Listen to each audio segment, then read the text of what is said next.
and welcome to Turning Point. We are down to the World Cup knockouts. India was knocked out of the last two World Cup semi-finals.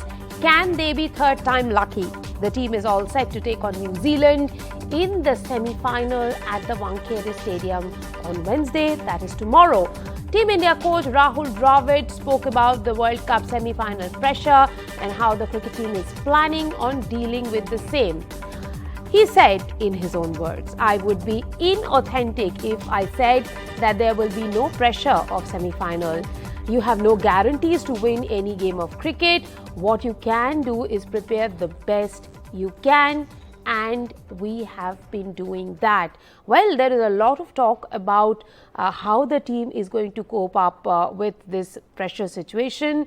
Playing in front of a home crowd, they have been very, very dominating during their run, winning 9 out of 9 games.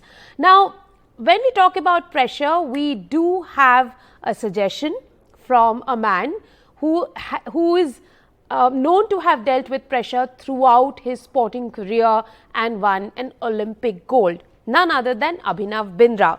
Let's have a look at what Abhinav Bindra had to tell the boys. He says, as the boys in blue gear up for the semi-final, here's my 2 cents on handling pressure. Though not that they need any lessons on pressure, given that their amazing performances so far. Remember, pressure moment is like a perfect shot. It's all that you've got. Stay in it. Your routine is your ritual. That's what turns pressure into performance. Stick to it, but don't be afraid to throw in a googly and adapt when the situation demands. Crisis? Well, that's just another word for I am about to make history. So when the going gets tough, the tough don't just get going, they dig deep and build a skyscraper right there. Lastly, pressure is like your shadow in the afternoon sun. It might look big, but it's not heavier than a cricket ball. Don't run from it, embrace it, high-five it, and you will learn to dance with it on the pitch. So go ahead, knock it out of the park, but remember, if you find yourself in a sticky wicket, there's nothing than a deep breath and a calm head that can't fix. I'm joined at this hour to talk about this unknown, unseen factor, but that is all prevalent, called pressure. On my show, Ramji Srinivasan, who is a former strength and conditioning coach of Indian cricket team. I'm also joined by Divya Jain, who is a sports psychologist with the Fortis Healthcare Hospital, and Rakesh Rao, senior sports journalist, deputy editor of Hindu. Now, Srinivasan, you have been a part of the Indian cricket, I would say, circus for a very long time. Tell us, what does pressure, and we really heard Abhinav Bindra breaking down pressure, and he says your routine is your ritual. But how much of that routine will the boys in blue commit themselves to when, you know, they are facing a crunch match like this tomorrow? Yeah, I think, good afternoon. Thank you for the invite, Rika. Abhinav is stealing everybody's thunder now. So, yeah, of course, he is a man who can speak volumes about mental pressure, how to overcome it, not to overcome it, how to succeed it, be successful out of the situation. Yeah, pressure is always there in high performance sport, and one who embraces the pressure is going to be the winner. And end of the day, they are playing in front of a home crowd, which was the same situation in 2011 when we played. I am sure the boys are very well prepared mentally as well as physically. And there is a cliched word, a happy team is a winning team. I think we are on it now, and high time we bring the trophy back home where it belongs to. And as far as pressure goes, there are so many ways the pressure can build up on an individual and on a team. I think the team and the players have got their own strategy to to understand the pressure, to embrace it and to overcome it. I think we are on the right path now. We are firing on all cylinders, and we have all the firepower to unleash to our best. Divya, let me come to you. You are a sports psychologist who deals with several top sports personalities. Tell us, what is it that Team India has to, what kind of routine they have to commit to at this moment and not be overwhelmed by the situation? But pressure is something that we are talking about, and the most important thing to recognize is that pressure is energy, right? And it's about how we harness that energy that will define our performance. A lot of times when there is that kind of pressure, players may tend to overthink, doubt themselves, that self-consciousness comes in, and that's where the mistakes are coming in. But the trick is to actually just be able to channelize that energy, embrace it like they've said, and make sure that we still stick to what it is that we're good at. Focus on our own strengths, focus on the kind of routines that they have been following, the zoning in, zoning out. Every ball is what is going to matter, whether it's in cricket, it's every ball, but even in sport, it's that every single shot that matters, one match at a time, one ball at a time. There's a mistake, let it go, look forward to the next shot. Players need to commit to every point that they play, every shot that they play, and commit to the team as a whole. Rakesh, let me come to you. It's not just about committing to the team and staying in the moment. It is also about embracing all that is happening around them. There's just so much talk in the media as well that they are firm favorites to win the World Cup. What is Rahul Dravid telling the guys right now? Of course, he is one of those who've been in the middle, been there, done it. Yeah. What would his, word of advice be to the boys?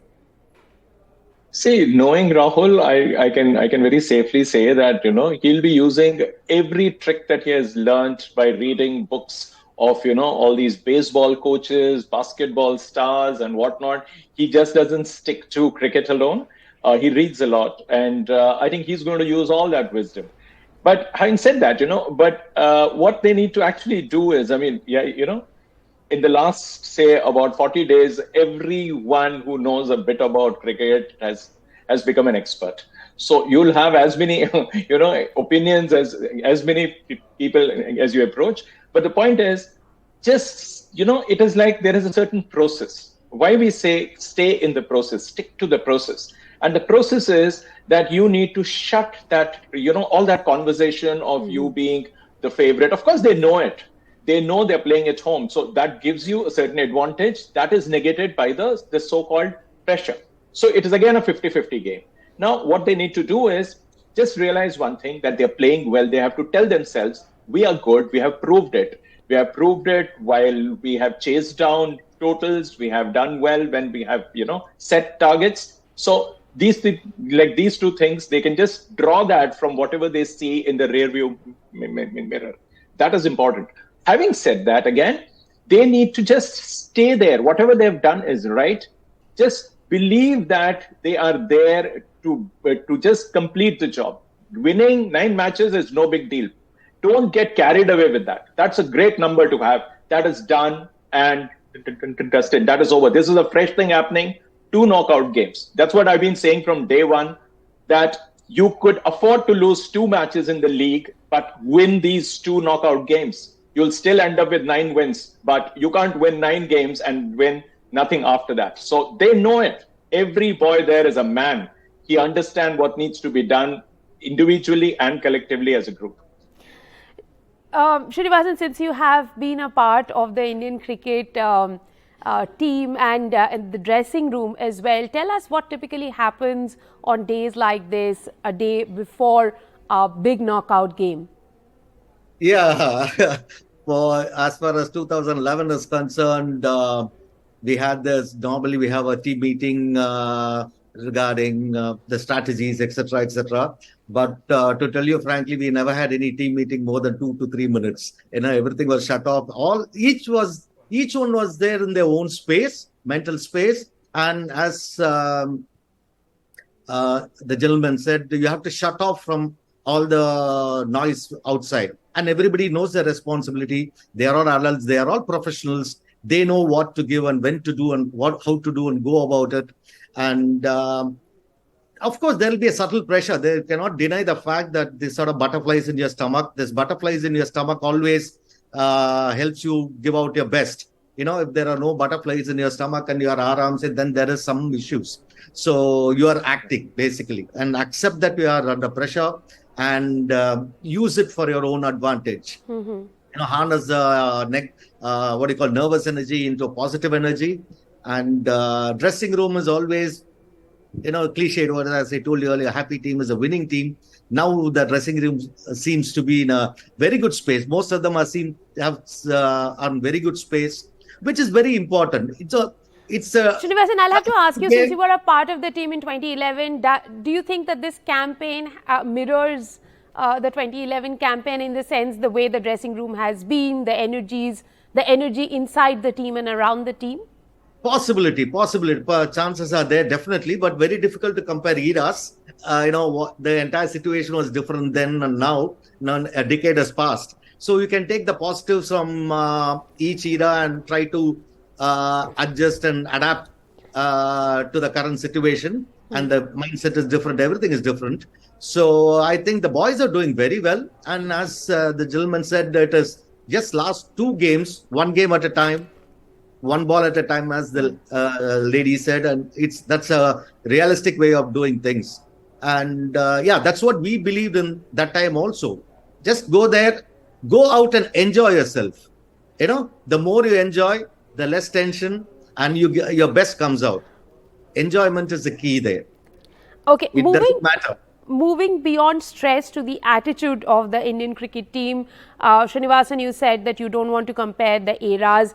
But Rakesh, let me come to you and ask you about, this bunch of Indian players. Do you think they have managed to play the way they have is because that they don't have a baggage of the past? Well, you can't say that.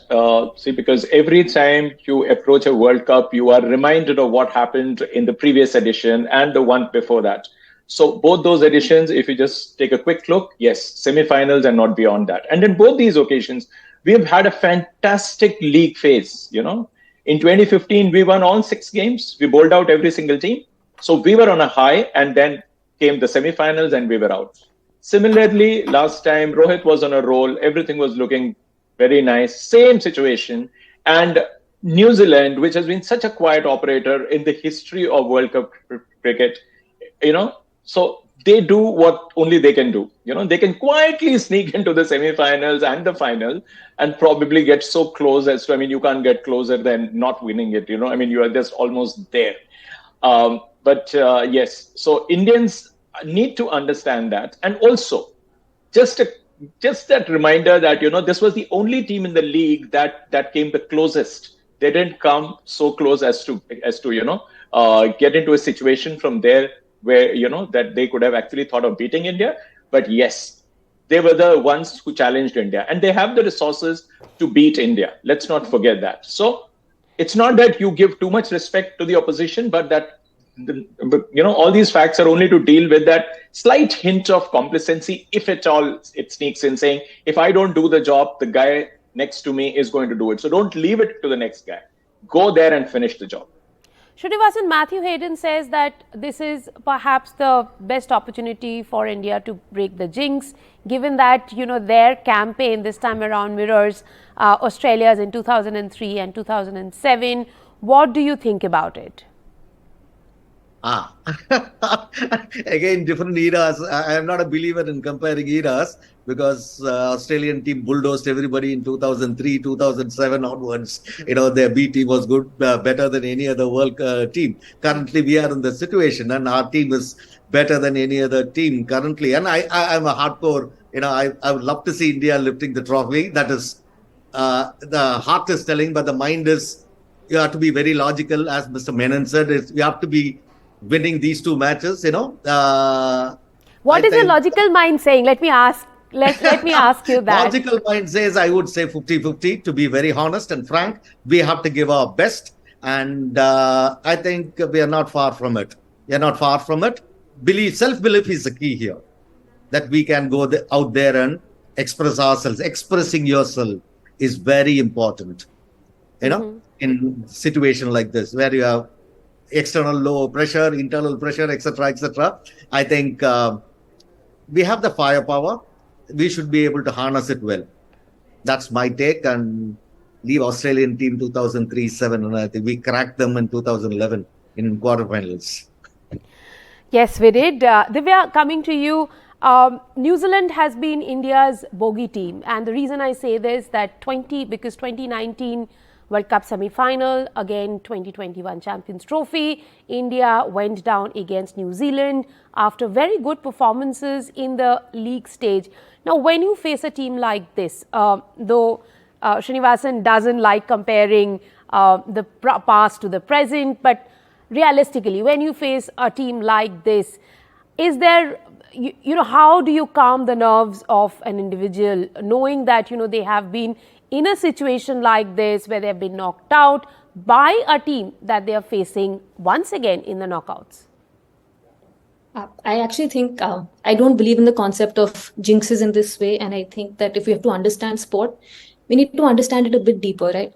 These are one-off games that happen, and there's a pattern that we, all of us sitting here, end up creating. There's a story that we tell. And that story, not the actual match itself, is sometimes something that can play on the players' minds. But it's on us to decide what kind of story we want to tell, right? Do we want to tell the 1983 World Cup, the ultimate underdogs and what happened there? Do we want to look at what's happened in these previous 9 matches and how India's bulldozed every team that's come up? Or do we want to focus on those 2 matches? So a lot of it is going to depend on what these players choose to focus on. And I think that's where, our own narrative also comes into the picture. So if we're able to look at it, one game at a time, focus on the things that we do well. Of course, we respect every team that we compete against, but not to let ourselves get carried away by these stories, these narratives that are going around us. And I think that's what the team and the coaches and support staff will also be looking at, is to not let that noise come too close and just focus on the process that they're following. Ramji, tell us a little bit about what was happening in 2011.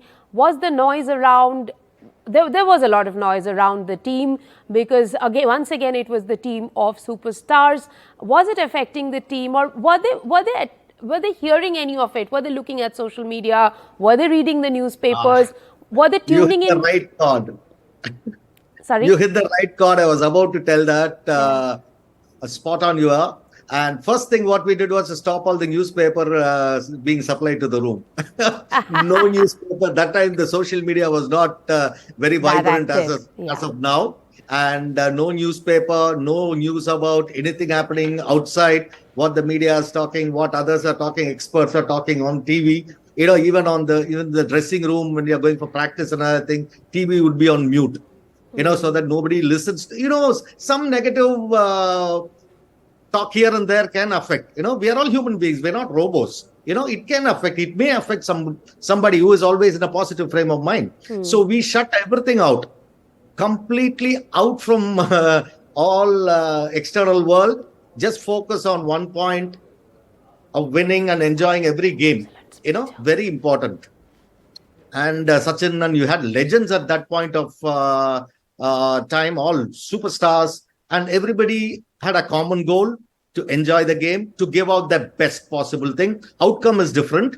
And there was, even in the during the team meetings, the only word was said, go there, express yourself and enjoy yourself. That has been it was repeated then at every point of time. Enjoy yourself, express yourself, leave out the rest. Result is not in our hand. Express yourself and enjoy yourself. I think those 2 words Virat Kohli has been hearing since then. He is one of those who was a part of that campaign, and he's a part of that campaign now, trying to win his second ODI World Cup, and he seems to be expressing himself and enjoying himself in the middle. Rakesh, coming to you, top run scorer so far in this tournament, 594 runs. What more is Virat Kohli looking to achieve in terms of runs and records in this World Cup? I think he wants to be the difference between a win and a loss. He wants to take India across the line, irrespective of whether scores, a 50 or a 99 or 100. I think he's pretty much focused that this is going to be if it turns out to be his last World Cup, And at least Rohit also, knows that this is going to be his last World Cup. So all these top, scorers, if at all they are looking at the numbers, I don't think they are now at this stage looking at these numbers. Runs are being scored, great. But the point is, everybody here is not happy with what they have done so far. They are quietly confident. But if you ask Rohit would like to hit 100 in the next 2 games at least. Kohli would like to get that 50th century, like a gun, just simply out of the way. And also there are people like Shubman. Shubman also needs that big score because he's looking at others and he's saying, okay, these people have scored. If Surya is around and if he gets ample time in the middle, he would like to make his presence felt. And there are so many guys. So what really makes me happy is that despite winning 9 matches comfortably, there are individuals who are still looking because they are looking at this opportunity to come good again because they feel that they still haven't given their best. And this is what puts this team in a great space. That everybody wants to show that, look, this is my contribution and I'm not done with this World Cup as yet. So every time they get an opportunity, just look at, like Ravindra Jadeja, the way he's contributing. We don't talk about him as much, but look at that intensity which he brings in when you feel that, okay, the top guys are, already out and he's there, but he makes sure that he lasts. The same thing what we saw with Shreyas and Rahul. Mm-hmm. They were happy with 50, but they converted that, right. More than 120 runs in the last 10 overs. That is what you want from these guys who are not Rohit, who are not Kohli or anybody. They are just Rahul and Shreyas. So that is what I want to see. And also the bowlers. I said this on your show earlier when Shami was included. I said Shami is competing with Siraj. And when he gets an opportunity, he's going to come good. And just look what he has done. He has put Siraj under pressure. That is what you want. You're competing with one another because you don't have anybody else to beat.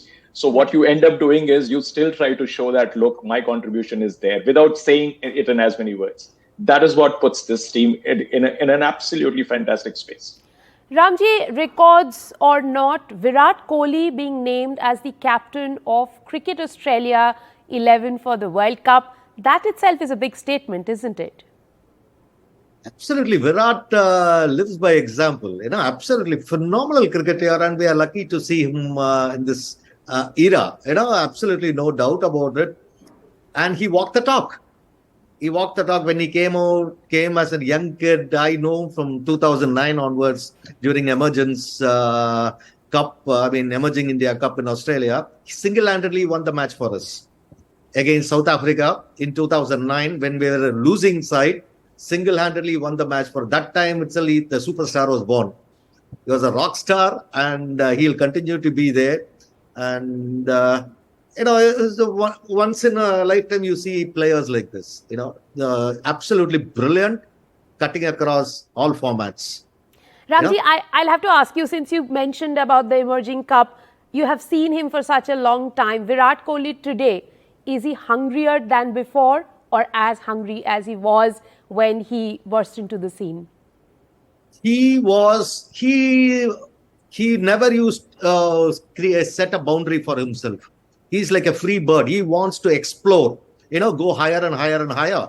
Always he has been like that. He will always challenge something which you say it's impossible, especially some of the fitness regimes when we came into the system in 2012 after IPL, his transformation started. He would go for it. He will never say no. When you have a person like that, 95% of a job like ours is done. Mm-hmm. He's a guy who pushes the boundary, constantly keep pushing the boundary. He's got that in himself. It's natural for him. It is not pretentious. It is natural. I think it has grown over the years to create, to scale higher and higher in his career and reach a point where nobody else can reach. Like Jacques Cousteau said. Absolutely. And we are at a stage when Virat Kohli may well end up as being the highest run scorer of this edition of the World Cup. Absolutely. As well. Thank you very much, Rakesh, Ramji and Divya for joining me on the broadcast.